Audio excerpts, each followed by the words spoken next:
As a vegetarian, I'm looking for things to nourish me and make me strong, as well as you. Yam pudding! It might be purple.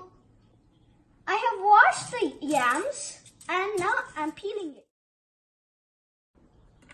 They look proteinaceous. You have to add water until all the pieces are submerged. Now I'll keep them for boiling. Now take 2 tablespoons of ghee. Now the ghee is all warmed up. I'm going to take 4 tablespoons of walnuts, 2 tablespoons of raisins.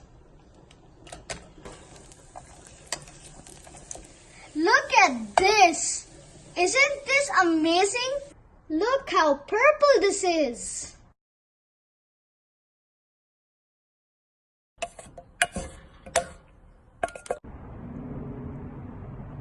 Yum, yum, yum!